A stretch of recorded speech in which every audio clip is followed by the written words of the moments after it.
September 1973, From Rumours to Realities. In America in September 1973, Henry Kissinger was sworn in as America's first Jewish Secretary of State, succeeding William Rogers. This was a big move in the world of American politics. Meanwhile, across the pond in Northern Ireland, political moves were also being made that had religious connotations. Political developments in September 1973. To find a political solution to the ongoing conflict, Irish Prime Minister Liam Cosgrave met with British Prime Minister Edward Heath on the 17th of September at Baldonnel, County Dublin. After their meeting, they released a joint statement to the press. The Taoiseach and the Prime Minister had a wide-ranging discussion on the situation in Northern Ireland and other issues affecting relations between the two countries. They were in agreement on the need to bring the suffering of the people of Northern Ireland to an end as quickly as possible and to secure peace and reconciliation there. It was accepted that this objective can be achieved only through the democratic process, through the growth of trust and confidence between the two communities in the north, and by closer cooperation between north and south. In this context, they reaffirmed their support for the concept of a Council of Ireland and their willingness to assist in its formation in a conference at which they would discuss with Northern Ireland representatives the form and functions of such a council. Means of containing and eliminating violence in Northern Ireland, irrespective of its source, were discussed. The Taoiseach and the Prime Minister look forward to further meetings. The following day, Edward Heath gave a media interview where he said that if the Northern Ireland Assembly failed to establish a power-sharing executive by March 1974, the best option would be to integrate Northern Ireland fully into the United Kingdom. In July, we saw the ongoing discussion surrounding the civil service and RUC reform, intending to alter the sectarian balance. On the 21st of September, J. Park of the Senior Officers Association of the Northern Ireland Civil Service wrote a letter to Sir David Holden, the Permanent Secretary at the Ministry of Finance, concerning calls for reforming senior levels of the civil service. The key takeouts from his letter were: "We understand that what the would-be reformers envisage is the offer of premature retirement to senior officers in order to make room for the appointment of Roman Catholics. My association, which is non-sectarian and non-political, is utterly opposed to any proposition that appointments should be made on any basis other than merit. Immediately we would foresee a decline in efficiency, since experienced officials who had achieved their position in competition with their colleagues would be replaced by inexperienced newcomers, or by people promoted on sectarian grounds. In the longer term, and even more seriously, we would fear the drift into a civil service where an officer's political and religious beliefs were determining factors in his career. Rumours have circulated to the effect that a golden handshake arrangement may be contemplated to meet political demands.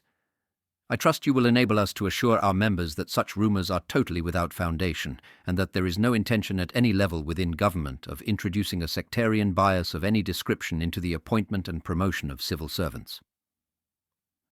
The fascinating part of this letter, to me, is the last section, because on the 24th of September, Irish Foreign Minister Garret FitzGerald said that the British and Irish governments had agreed on the formation of an executive for Northern Ireland and on the reform of the RUC, the reform of the civil service, and the creation of a Council of Ireland.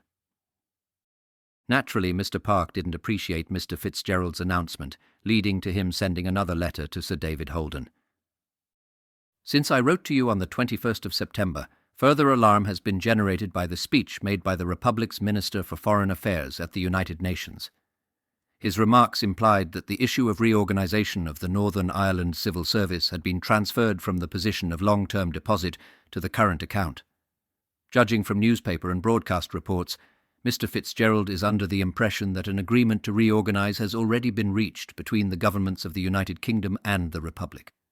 As you will appreciate, such a statement, unless contradicted by an authoritative spokesman for the British government, can only add to the anxieties of our members." Shootings in September 1973. September 2nd. 3 RUC officers were ambushed near Castlebar, County Mayo in the Republic of Ireland, across the border. Although shot, all 3 survived and were transferred back to Enniskillen under heavy police guard. September 7th. The IRA shot and killed off-duty UDR soldier Matthew Lilly, 54, near Belcoo, County Fermanagh. September 16th. Vice Chairman of the UDA, Tommy Heron, 36, was found shot dead at Drumbo near Lisburn. Various claims were later made about who was responsible for his killing. Some people suggested that because of his alleged involvement in racketeering, he may have been killed by elements within the UDA. Others suggested that a branch of British Army intelligence may have been involved. 50 years on, it's still a mystery who killed Tommy Heron. September 22nd, civilian James Brown, 26, was found shot dead on Foyle Road, Derry. The IRA claimed he was an informer. September 25th, Seamus Larkin, 34, an ex-official IRA volunteer, was shot dead by the official IRA near Killeen, Armagh. It's reported that it was part of an internal feud. Bombings in September 1973. September 5th. Catholic civilian Patrick Duffy, 21, was killed when he triggered a booby-trap bomb by driving his tractor into a field at a farm at Graignaglarach, near Belcoo, County Fermanagh. It is believed it was planted by the IRA and intended for the security forces. The RUC had just removed a dummy bomb at the scene.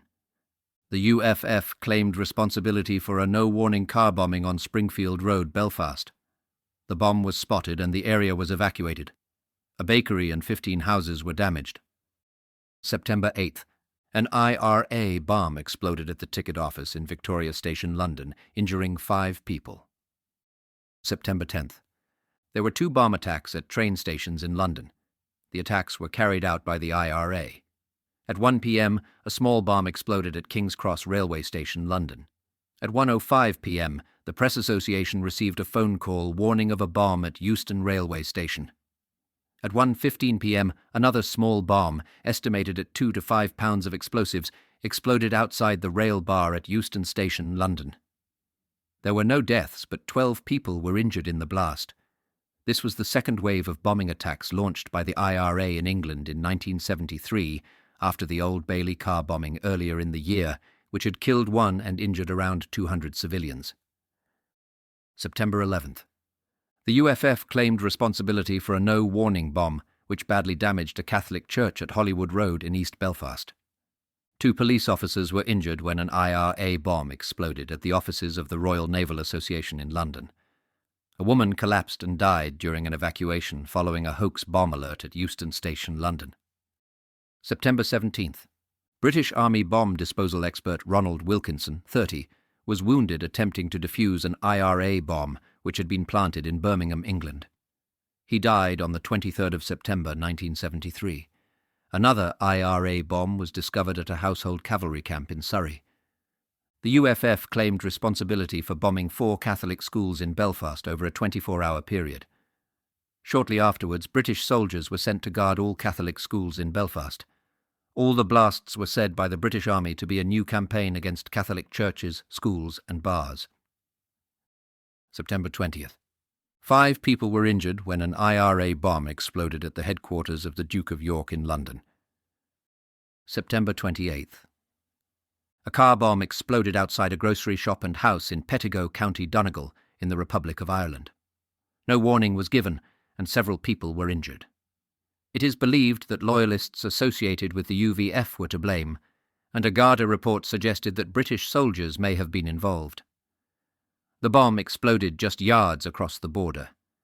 The British Army had been scheduled to patrol the border in the area that night but did not arrive. Thank you for listening to this episode of Tales of the Troubles. If you liked it, please like and share with like-minded people. Stay tuned and enable notifications so that you don't miss the next episode.